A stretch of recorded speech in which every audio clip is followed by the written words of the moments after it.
What up, sports fans? Waxon Wednesday, Jake Waxman, Tyler Level, let two guys talk sports. Let's rock and roll. Okay, in case you guys were wondering, or sports fans, in case you were wondering, I did watch the Daytona 500, or at least the final segment of it. And oh boy, that crazy Daytona 500. But it was a really good race. Hats off and congrats to William Byron, first and foremost, on back-to-back Daytona 500 wins. He is, I believe, the fifth driver in NASCAR history to win back-to-back Daytona 500s.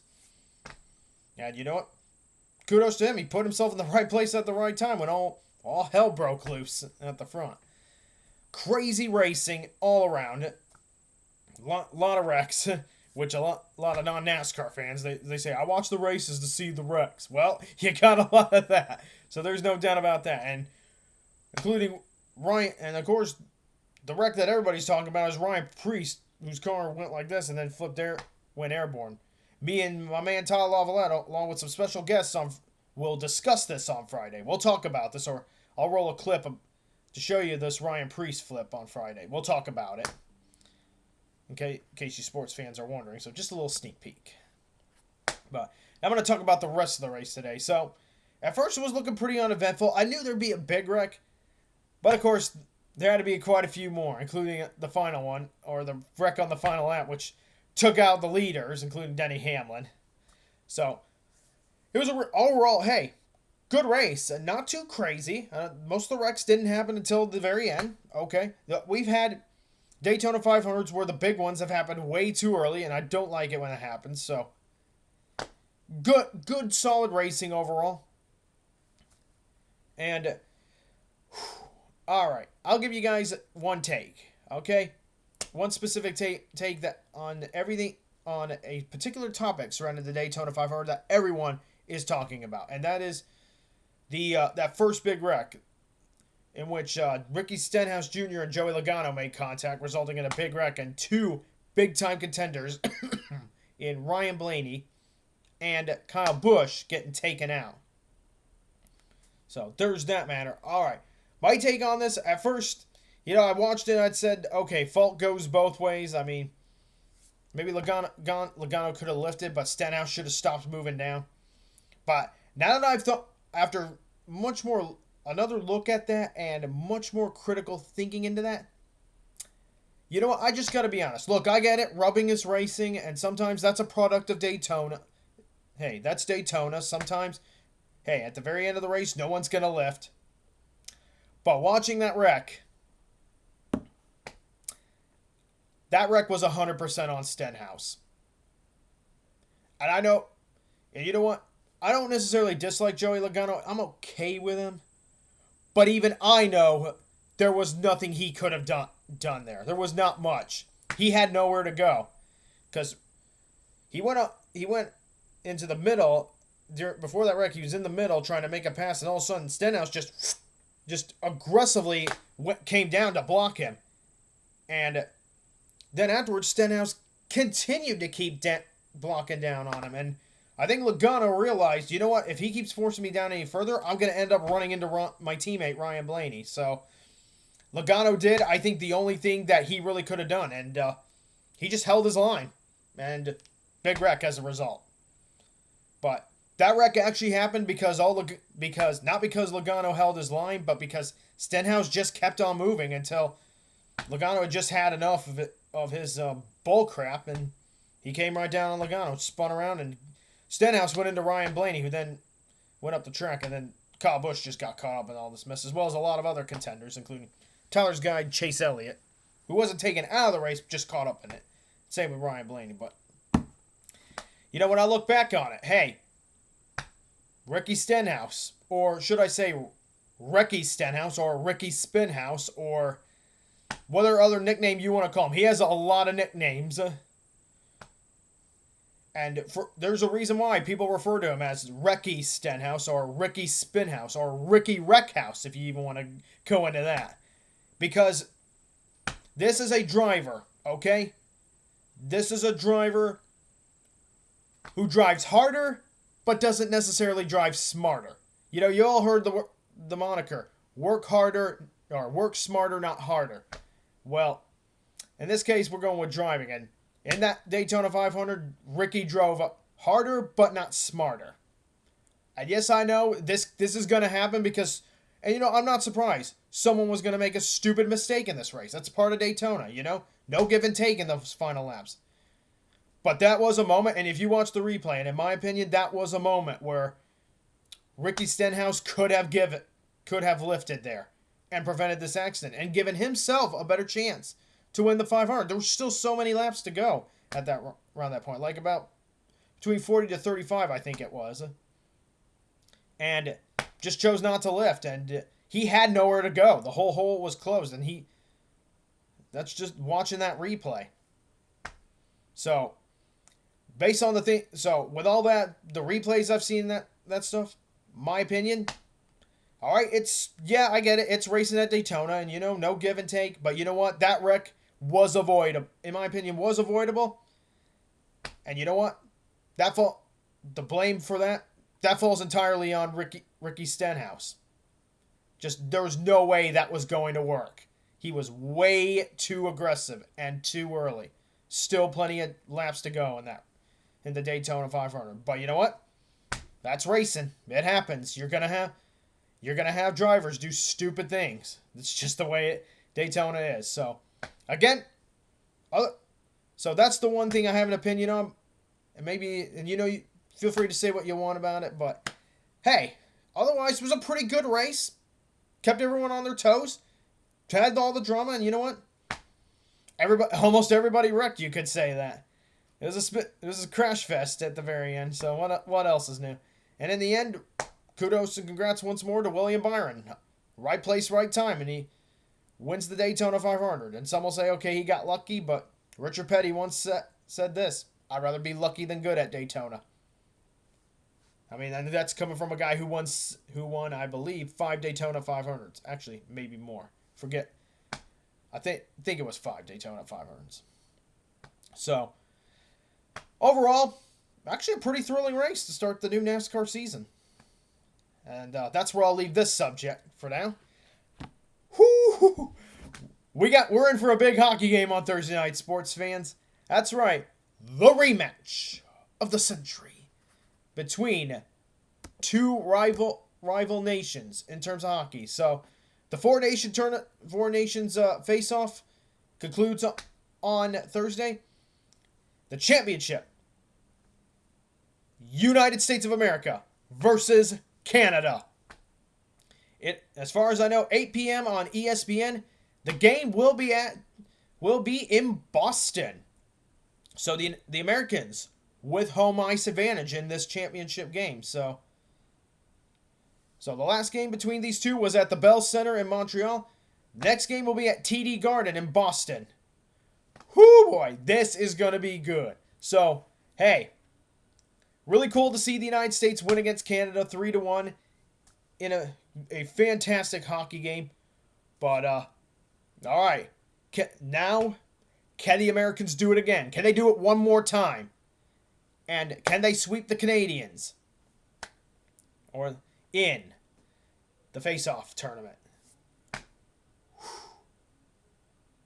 It's going to be a tremendous hockey game. And you know what?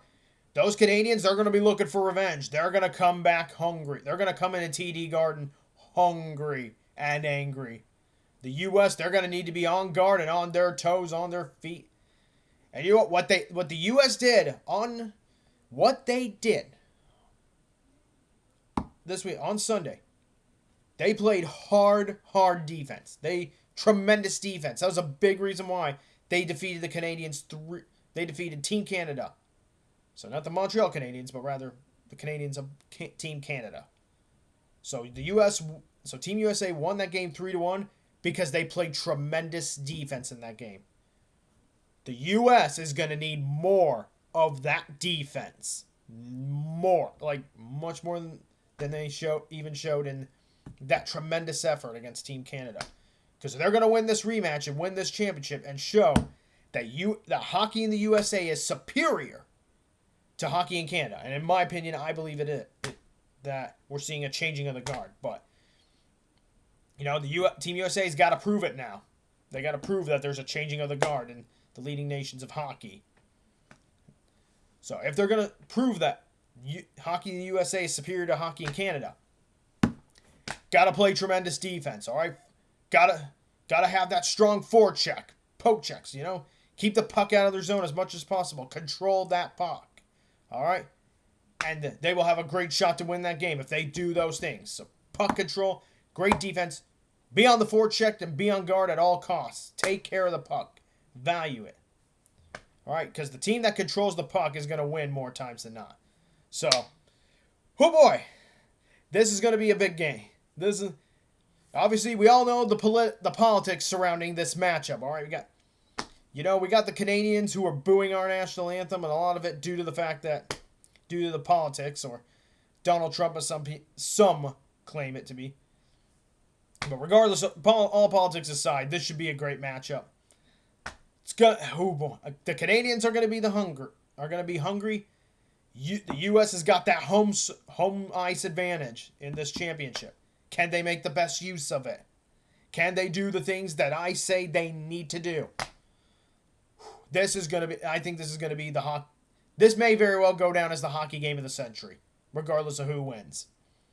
With all that being said, I think Team USA wins the battle and the war. I'm going with a score of 2-1, USA, USA, USA. That's my prediction for this championship game. It should be an absolute great game, though. It's gonna make me nervous, and we're gonna be on our feet. Everything you could want in a hockey game, all the energy surrounding it, the outside noise as well as the inside noise, everything you could want. This hockey game is gonna be something special. Cannot wait to watch tomorrow. Go Team USA. Let's go. All right. Okay, and now on to, oh boy. I don't want to do what I'm about to do. Okay. I don't want to do this, but I have to.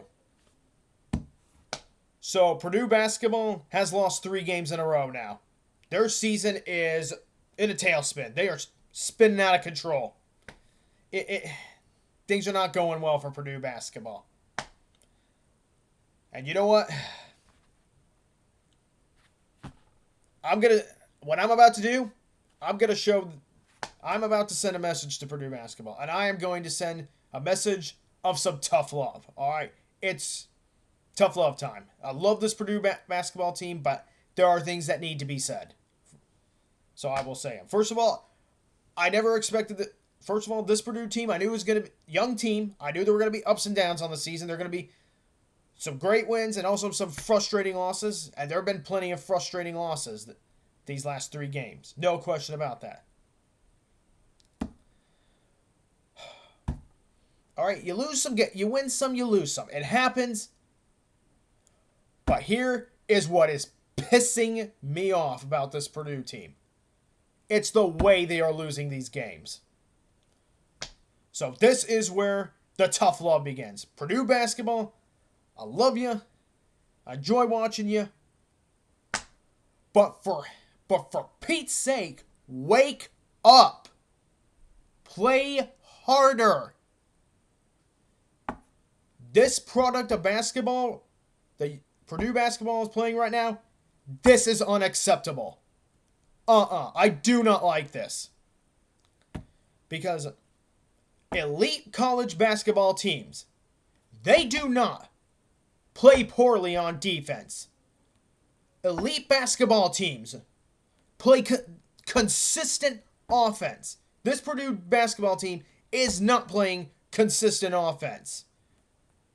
And elite basketball teams, they play hard the full 40 minutes. They give it everything they got. Right now, that is not what I am seeing with this Purdue basketball team. It is disappointing. And this is what I got to say to the players. Because you know what? Players and coaches, accountability goes both ways. They're equally responsible for what's going on with this basketball team. And you know what? This reminds me a lot of 2018. The 2017-2018 Purdue basketball team. They were doing well. They had won 19 games in a row, and then after winning 19 in a row, they dropped their next 3 versus Ohio State, at Michigan State, at Wisconsin. Tough losses. But in all those games, that Purdue basketball team, they played hard all the way and just fell short, losing by no more than 4 points. The scores in these last 3 games against Michigan, against Wisconsin, and against Michigan State, the scores are very deceptive. These games were not, 2 of 3 of these games were not close. In 2 of these games, Wisconsin and Michigan State, Purdue looked unprepared to play. And you know what? They couldn't maintain offensive momentum throughout those 2 games, and it came back to bite them in the butts. You know? There's a lot this Purdue team needs to do. Okay? Forget winning a 3rd straight Big Ten championship. That's not happening. All right? Tough crap. Not happening. All right? Not happening. If Purdue wants to get things back on the right track, you need to play harder on defense. You need, like I said, be more consistent on offense. All right? And more importantly, this Purdue team, they need to be more aggressive on offense. Way more aggressive. Stop passing up every opportunity to shoot the ball. Okay, if you get a chance, take the shot. Shoot the ball, even if you miss. You miss 100% of the shots you don't take. Okay? Simple stuff. I'm noticing it from this Purdue team. Even when there are guys on this team that are passing up even the most wide open shots, even the best look, even if it's not 100% wide open. No matter how good the opportunity is, they keep passing the ball. Stop passing the ball around so much. It tires the offense out. Okay? Shoot the ball. All right? Drive it in there. Play hard. Be aggressive. All right? You'll get... The teams that play aggressive in college basketball, they get rewarded. All right? Whether it's good calls or bad calls. I'm not getting into officiating, but be aggressive. This team is not playing aggressively.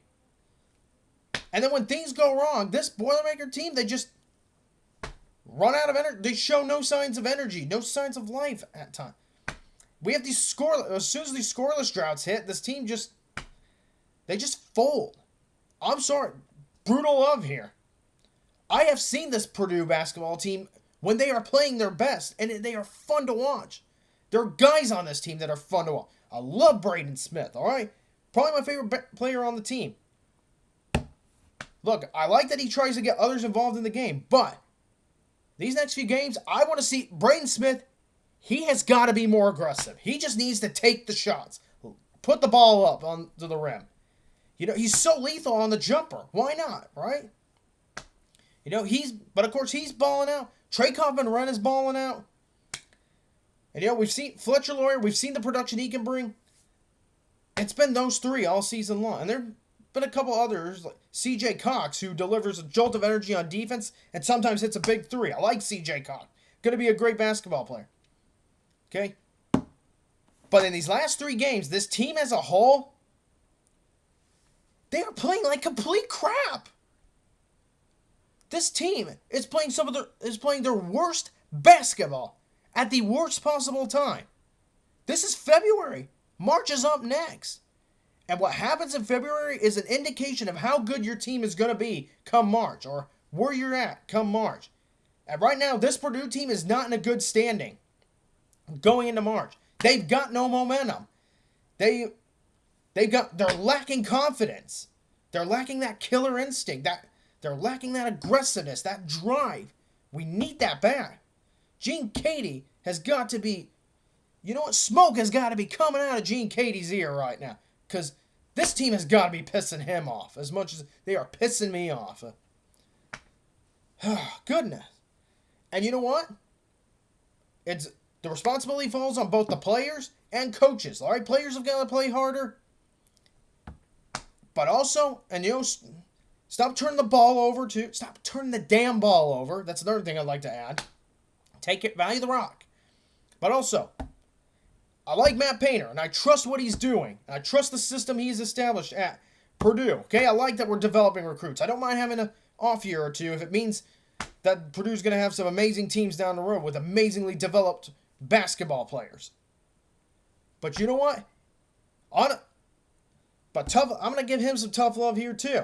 You have got to get these players ready to play each and every game. These last 2 games, Painter has not done the best job getting this team ready to play, and has pretty much not. And at the halftime, Painter is great at making halftime adjustments, but these last 2 games, no halftime adjustments at all. Matt Painter, come on, man, what are you doing? Look, I'm pissed off because I care about this team, all right? I want them to do well. All right, if we have a down season, so be it. If we don't make a deep NCAA tournament run, it happens, okay? If we don't win a Big Ten championship, not the end of the world. The thing I care about the most is the way this team is playing. And right now, this team is not playing to the level that I know they can play as. And that is disappointing. This team can do so much better. And it starts with getting back to the basics. You know, rebounding, playing defense, playing hard for the full 40.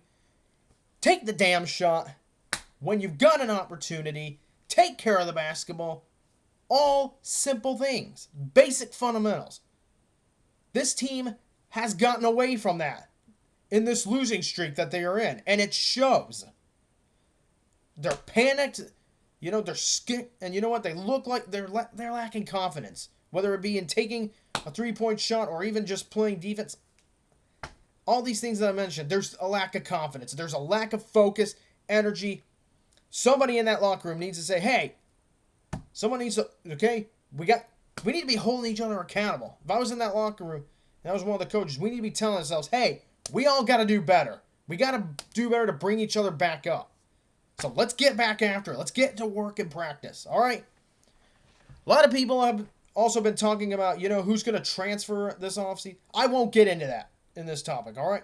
That's up for coaching to decide, and that's up for the players to decide. That's their business.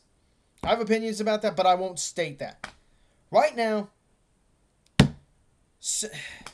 look, I enjoy watching Purdue basketball. Last year was fun. Of course, this is a new, different season.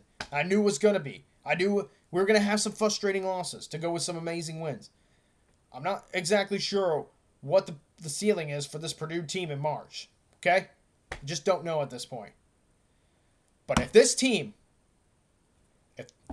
if they want a deep run in March, if they want to do something in March, they need to start playing a lot better. All right? So, Purdue basketball, okay? I love you, but it is time to wake up and get back to the basics. Gene Cady said it. Play hard. All right? That's what they need to do above all things. Play hard. Play aggressively on both ends of the ball. You do that, and everything else and a lot of things will take care of themselves. You know what? You play hard on both ends of the ball. We'll see better shooting, you know, taking care of the basketball. Better defense. Okay? Look. You will gain a lot more confidence if you play harder and more aggressively. That is what Purdue basketball needs to get back to doing. Because this brand of basketball that I have been watching in the last 2 games at the very least, I mean, Michigan could have been better, could have been worse, but Wisconsin, what I've seen in Wisconsin and Michigan State, and kudos to Michigan State, they defended Braden Smith very well. They played hard. They played well. They outplayed us. They set the tone of the game. This brand of basketball that Purdue basketball has been playing as of late, this is not Purdue basketball. This is not quintessential Purdue basketball. This is bad basketball. And the Boilermakers, for as young of a team as they are better than this. They are a better team when they play hard. All right? That's what I want to see this team get back to doing. Play harder, play more aggressively, and give it everything you got. Try to set the tone for each and every game. Back to the basics. Again, Boilermaker fan, to the end of time. All right, I'm a diehard all the way through. I love the Purdue Boilermakers, whether it's football or basketball. But every now and then, you gotta hold even the teams that you appreciate. You gotta hold them accountable. And this is what I'm doing today: holding this basketball team accountable and telling them you can do so much better than what you've done in this losing streak. February woes, seen that time and time again. But my goodness, this has been some really bad basketball from Purdue basketball. So, back to the lab again for Purdue. But I will just end it by saying this.